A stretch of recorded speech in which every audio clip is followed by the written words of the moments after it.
الحمد لله نحمده ونستعينه ونستغفره ونؤمن به ونتوكل عليه ونعوذ بالله من شرور أنفسنا ومن سيئات أعمالنا من يهده الله فلا مضل له ومن يضلله فلا هادي له وأشهد أن لا إله إلا الله وحده لا شريك له وأشهد أن سيدنا ومولانا محمدًا عبده ورسوله صلى الله تعالى على خير خلقه سيدنا ومولانا محمد وعلى آله وأصحابه أجمعين. اللهم صل على سيدنا ومولانا محمد وعلى آل سيدنا ومولانا محمد وبارك وسلم صلاة وسلاما كثيرا كثيرا. يا رب صل وسلم دائما أبدا على حبيبك خير الخلق كلهم. أما بعد فأعوذ بالله من الشيطان الرجيم. بسم الله الرحمن الرحيم. قولوا آمنا بالله وما أنزل إلينا وما أنزل إلى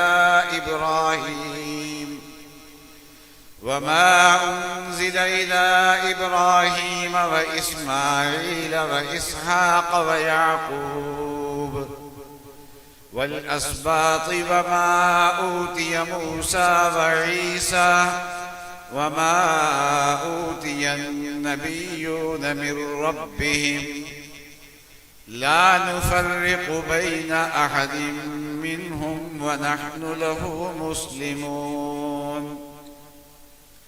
فإن آمنوا بمثل ما آمنتم به فقد اهتدوا وإن تولوا فإنما هم في شقاق فسيكفيكهم الله وهو السميع العليم. صدق الله العظيم وصدق رسوله النبي الكريم.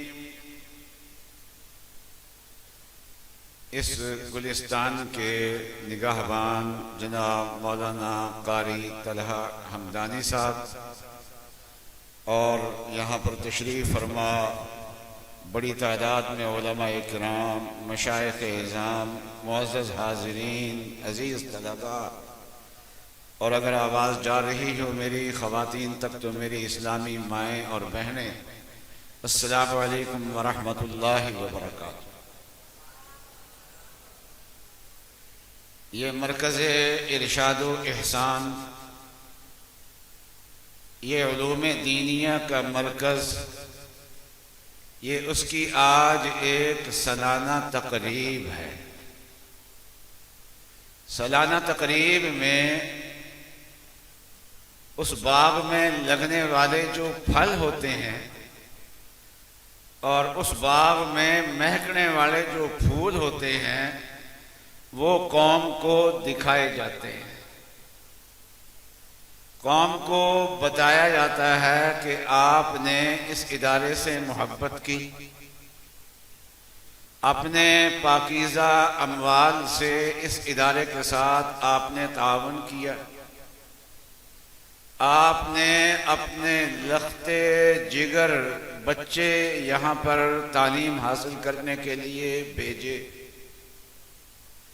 آپ نے اس ادارے کے لیے دعائیں کی، آپ نے اس ادارے کے لیے نیک تمناؤں کا اظہار کیا، آپ نے وقتاً فوقتاً ادارے میں آ کے ادارے میں کام کرنے والوں کا حوصلہ بڑھایا، یہ جو آپ نے اس ادارے کے ساتھ اپنے آپ کو وابستہ کیا ہے، اس ادارے نے آپ کے اس تعاون اور محبت کے نتیجے میں آپ کو کیا دیا ہے؟ وہ بچے جو یہاں آئے تھے، جن کو الف اور با کی شناخت نہیں تھی، لیکن یہاں پر جب پہنچے ہیں تو ان بچوں نے کیا حاصل کیا؟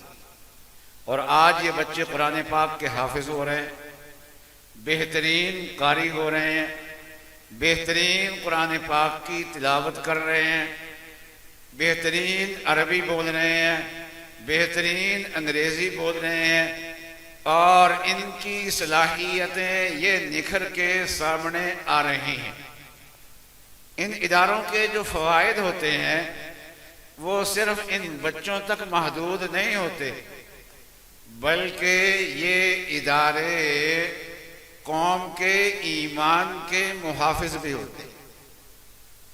آج جو آپ کو پورے ملک میں ایمان نظر آ رہا ہے، کلمہ پڑھنے والے مسلمان نظر آ رہے ہیں، مسجدوں میں نماز پڑھنے والے آپ کو نمازی نظر آ رہے ہیں، جمعہ پڑھنے والے نمازی آپ کو نظر آ رہے ہیں، عید پڑھنے والے نمازی آپ کو نظر آ رہے ہیں، یہاں سے جانے والے عمرہ کرنے والے آپ کو نظر آ رہے ہیں، اور یہاں سے جا کے حج کرنے والے آپ کو نظر آ رہے ہیں، حرمین شریفین کے دیوانے آپ کو نظر آ رہے ہیں، کبھی مدینہ شریف جا کے اپنی آنکھوں کو ٹھنڈا کرتے ہیں، کبھی یہاں پر نعت خانوں سے نعتیں سن کے اپنے سینے کو ٹھنڈا کرتے ہیں اور مدینے کی یاد کو تازہ کرتے ہیں، مکے کی یاد کو تازہ کرتے ہیں۔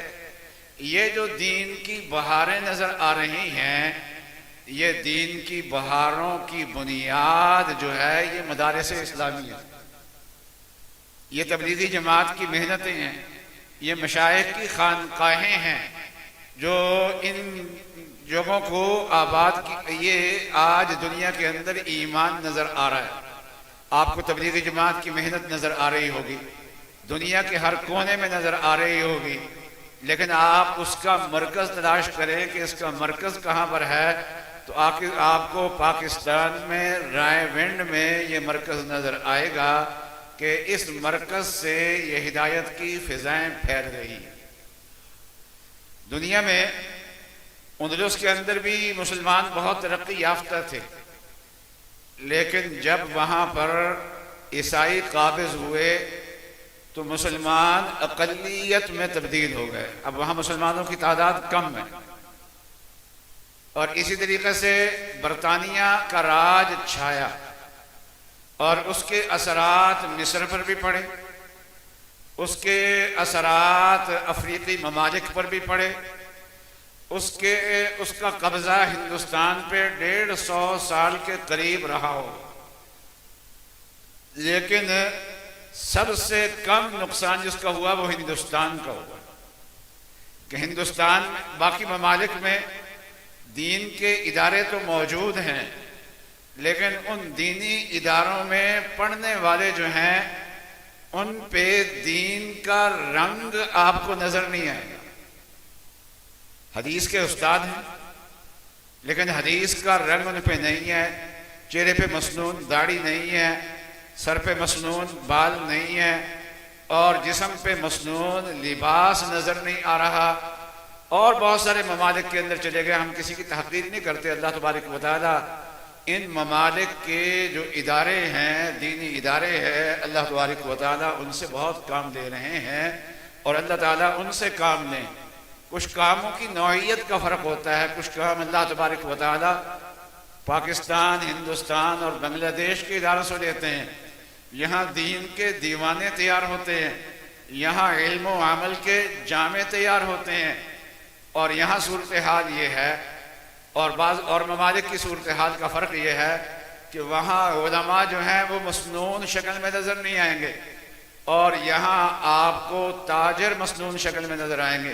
ہماری تبلیغی جماعت کی محنت ہے، ہمارے مشائخ کی محنت ہے، ہماری خانقاہوں کی محنت ہے، اس کا نتیجہ یہ ہے کہ آپ کو مسنون شکل میں صرف علماء نہیں، علماء تو ہیں ہی ہیں، اور دنیا کا سب سے بڑے مجرم ہے بھی اسی وجہ سے کہ یہ علم اور عمل دونوں چیزوں کے جامع ہیں، اور یہ بات صرف علماء تک محدود نہیں ہے۔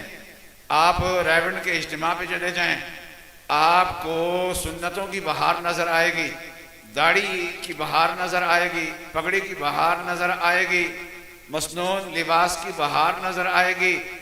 یہ ساری کی ساری بہاریں جو ہیں یہ ان دینی اداروں کی مرہون منت ہیں۔ آپ یہ نہ کہیں کہ ادھر جو طلباء بیٹھے ہوئے ہیں سفید پگڑیاں باندھ کے بیٹھے ہوئے ہیں، سفید لباس پہن کے بیٹھے ہوئے ہیں، سبحان اللہ کیسے لگ رہے ہیں، کہ آج یہ بچے جو ہیں یہ ملائکہ نہیں بلکہ رشک کے ملائکہ ہیں۔ ملائکہ ان پہ رشک کرتے ہیں، بلکہ اللہ تعالیٰ کہتے ہیں کہ دیکھو میرے بندوں کو، اللہ تعالیٰ رشک کرواتے ہیں ملائکہ سے۔ تو صرف یہ نہیں اس سے متاثر، بلکہ ہمارا پورے شہر کا اور پورے علاقے کے جو ماحول ہیں وہ ان دینی اداروں سے متاثر ہیں۔ دین میں سب سے مقدم چیز جو ہوتی ہے، سب سے پہلی چیز جو ہوتی ہے وہ عقائد ہوتے، وہ اس کے نظریات ہوتے، اور عقائد کے بعد پھر عبادات کا پہلو آتا ہے، پھر معاملات کا پہلو آتا ہے، پھر اخلاقیات کا پہلو آتا ہے، پھر معاشرت کا پہلو آتا ہے۔ لیکن یہ ساری اسلامی زندگی اللہ کی بارگاہ میں کب قبول ہوگی؟ جبکہ اندر ایمان ہو۔ اندر ایمان ہونا ضروری ہے، ایمان اندر ہونا چاہیے۔ جب اندر ایمان موجود ہوگا تو پھر نماز بھی اللہ کی بارگاہ میں قبول ہے، اللہ کی بارگاہ میں دیا ہوا صدقہ بھی قبول ہے، اور حج بھی قبول ہے، عمرہ بھی قبول ہے۔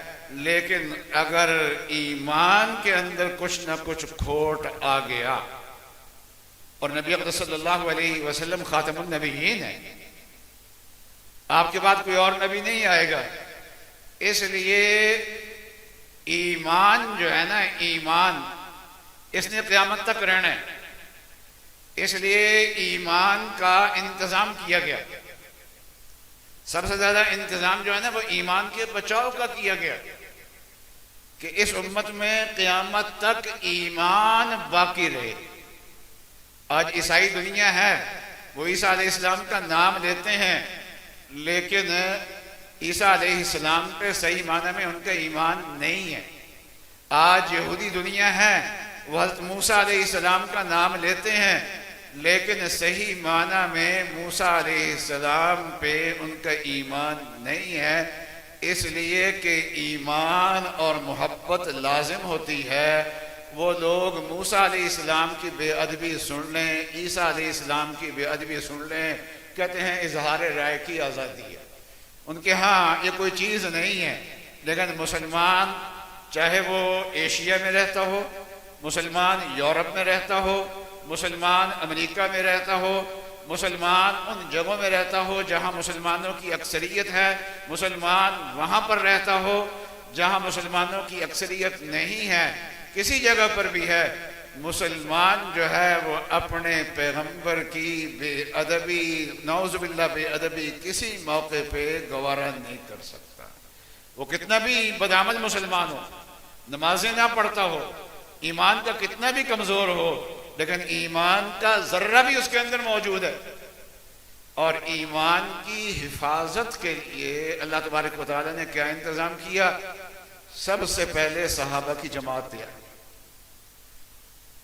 جن کا ایمان کھوٹ سے خالی ہو، جن کا ایمان جو ہے وہ بالکل خالص ہوگا، اتنا شاندار ان کا ایمان ہوگا کہ اللہ تبارک و تعالیٰ ان کے ایمان کی تصدیق فرمائے۔ چنانچہ پہلے تو صحابہ کا ایمان بنایا گیا، ایک ہوتا ہے ایمان اور ایک ہوتا ہے ایمان اعلیٰ درجے میں۔ تو ایمان جب اعلیٰ درجے میں آتا ہے تو اس کو کہتے ہیں تقویٰ۔ تو ایمان جو ہوتا ہے نا وہ دل کے اندر ہوتا ہے، اور اب دل کے اندر کیا ہے، دوسرے کے دل کے اندر تو مجھے کچھ پتہ نہیں کیا ہے، لیکن اپنے دل کے اندر بھی پورے طور پہ پتہ نہیں۔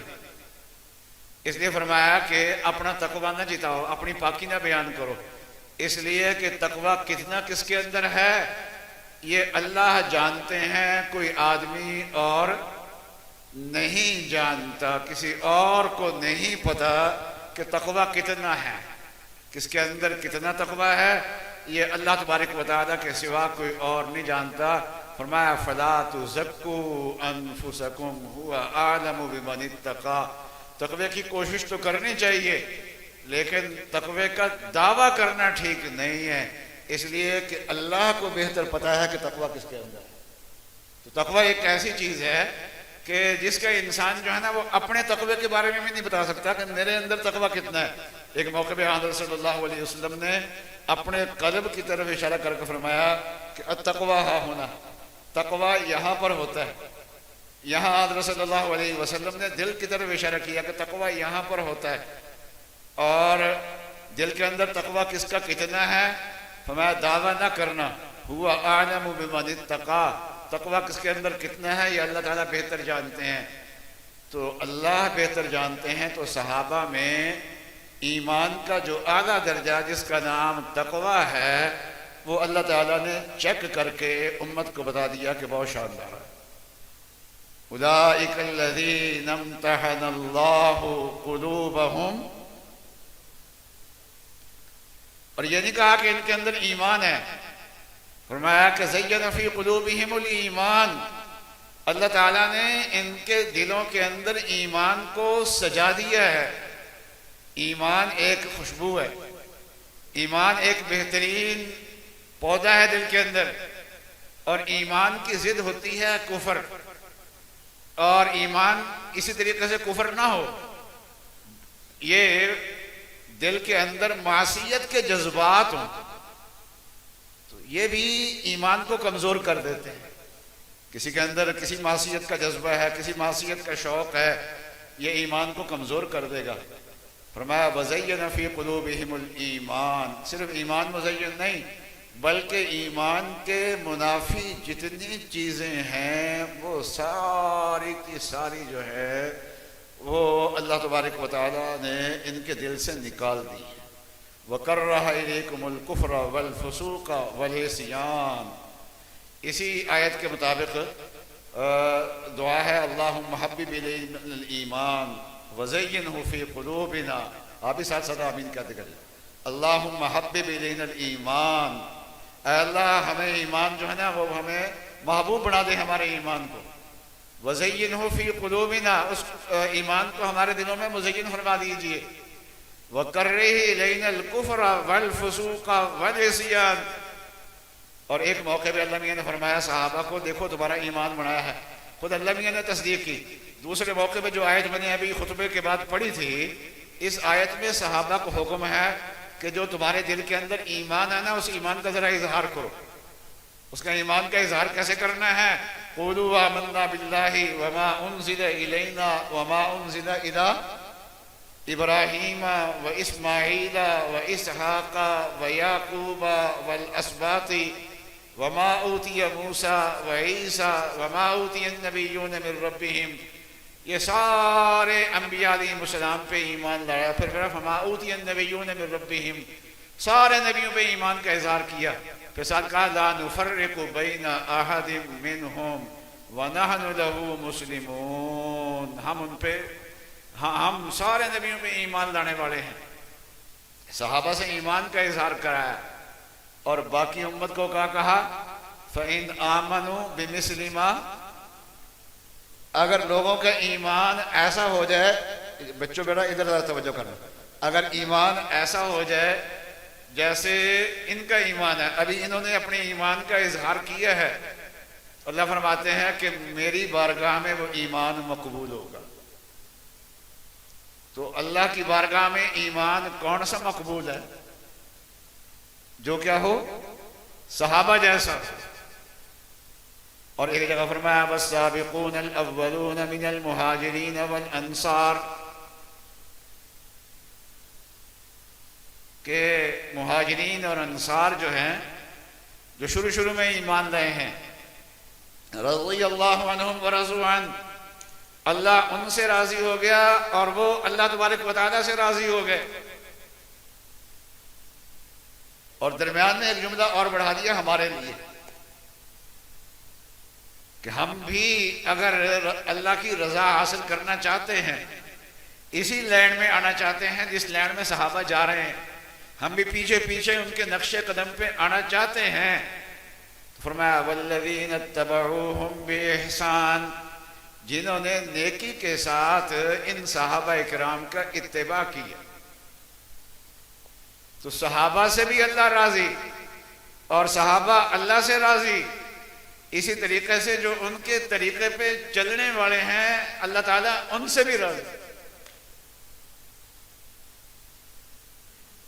اور سورہ فاتحہ تو ہم ہر روز پڑھتے ہیں نا، سورہ فاتحہ تو ہم ہر روز پڑھتے ہیں، ہر نماز میں پڑھتے ہیں، ہر نماز کی ہر رکعت میں ہم پڑھتے ہیں سورہ فاتحہ. اس میں اللہ تعالیٰ سے کیا مانگتے ہیں؟ اہدنا الصراط المستقیم، ہمیں صراط مستقیم کی سیدھے راستے کی ہدایت دے دیجیے، یہ اللہ سے مانگتے ہیں. تو جہاں ہمیں یہ دعا سکھائی وہاں وہ سیدھے راستے کی تعیین بھی کر دی کہ وہ ہے کون سا، اور ساتھ یہ بھی بتا دیا کہ دو راستے ایسے ہیں جو ایمان کے راستے نہیں ہیں، ان سے ذرا بچ کے رہنا.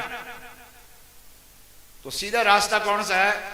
یہ نہیں فرمایا صراط القرآن، قرآن پڑھ لیا کرنا، بخاری صحیح پڑھ لیا کرنا، حدیث شریف پڑھ لیا کرنا، وہاں سے ایمان کو سیکھنا. فرمایا نہیں، ایمان اگر سیکھنا ہے تو کن سے سیکھنا ہے؟ جن پہ اللہ کا انعام ہوا ہے. تو اللہ تعالیٰ نے اپنے انعامات کا بیان قرآن پاک میں انبیاء کے بعد جو کیا ہے وہ صحابہ اکرام پہ کیا. تو مطلب کیا ہے؟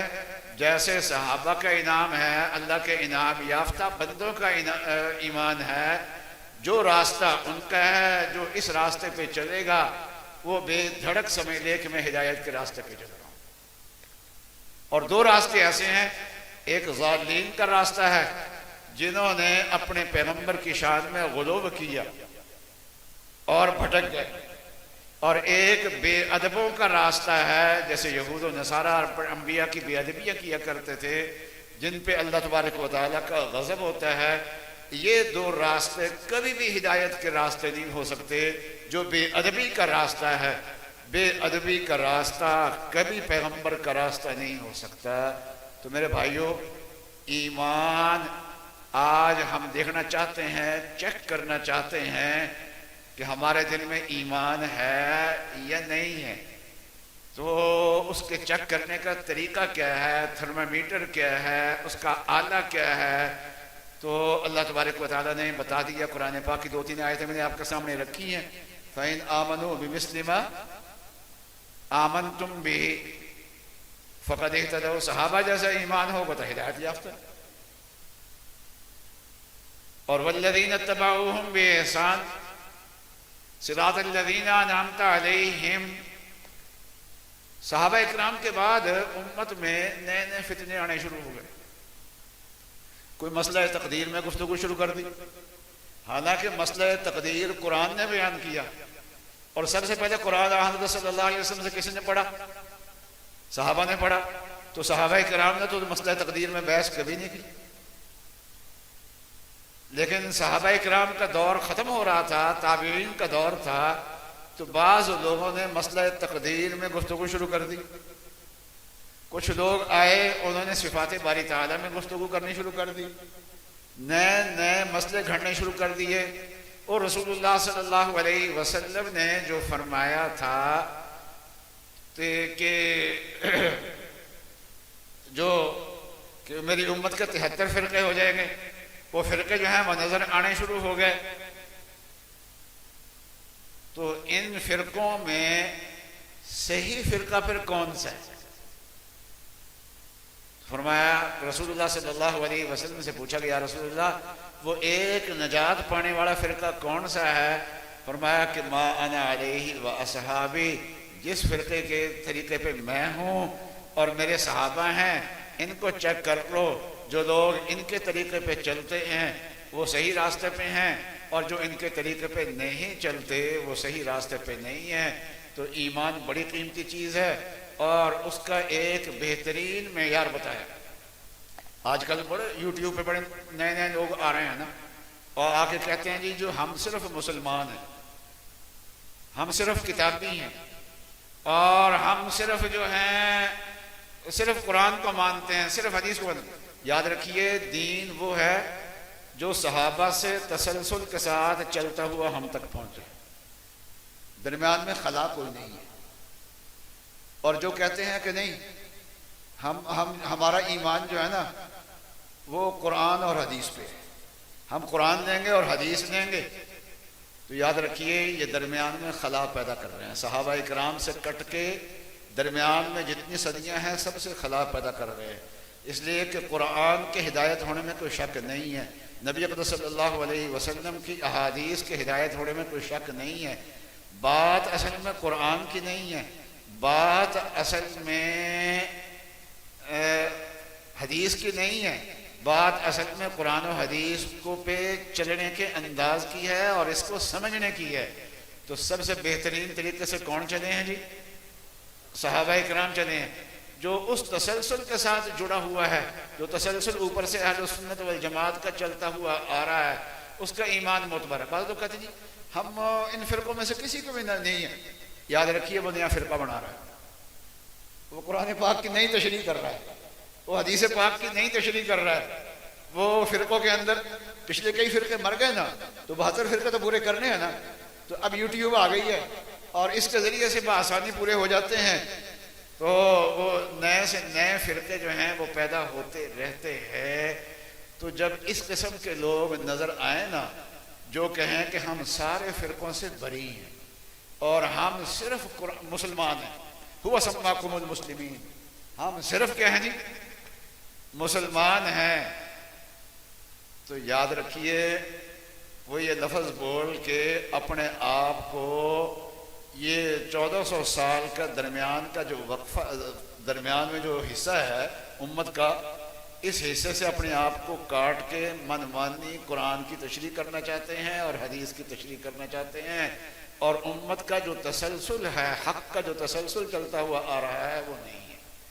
تو رسول اللہ صلی اللہ علیہ وسلم نے یہ معیار نہیں بتایا ہمیں کہ ایسے موقع پہ قرآن لے لینا، قرآن تو لے لیں گے، قرآن کا معنی تو اپنا بیان کریں گے، بلکہ سب سے پہلا جو گمراہ فرقہ تیار ہوا وہ ہے حضرت علی کے مقابلے میں خوارج کا فتنہ، سب سے پہلا فتنہ وہ تیار ہوا، اور ان کا دعویٰ بھی قرآن ہی کا تھا۔ وہ کہتے تھے کہ حضرت علی قرآن سے ہٹ گئے ہیں، ہم قرآن کے اوپر چل رہے ہیں۔ تو جو کہتے ہیں کہ ہم سارے فرقوں سے ہٹ کے ہیں، تو کسی میں بھی ہم شامل نہیں ہیں، ہم قرآن لیتے ہیں، حدیث لیتے ہیں۔ اصل میں قرآن و حدیث نہیں لے رہے، قرآن و حدیث کی منمانی تشریح کرتے ہیں، اور جو ایک تسلسل چلتا آ رہا ہے اہل سنت والجماعت سے اس کے کٹ کے چل رہے ہیں۔ تو اللہ تبارک و تعالی ہمیں اس تسلسل کے ساتھ قائم رکھے جن سے اللہ میاں راضی ہے۔ والذین اتبعوہم بِإِحْسَانٍ، یہ دین اتباع والا دین ہے، من مانی تشریح والا دین نہیں ہے۔ تشریح تو ہم بھی کرتے ہیں، ہم ان سے کم نہیں ہیں تشریح کرنے میں، دماغ اللہ تعالیٰ نے ہمیں بھی دیا ہے، ہمیں اللہ میاں نے زبان بھی دی ہے، دماغ بھی دیا ہے، تشریح بھی کرتے ہیں، لیکن 1400 سال سے امت جس راستے پہ چلتی آ رہی ہے اس کی روشنی میں کرتے ہیں، اور کچھ لوگ اس سے ہٹ کے کرتے ہیں۔ اللہ تبارک و تعالی ہم سب کو اپنے ایمان میں پختگی عطا فرمائے۔ وآخر دعوانا الحمدللہ۔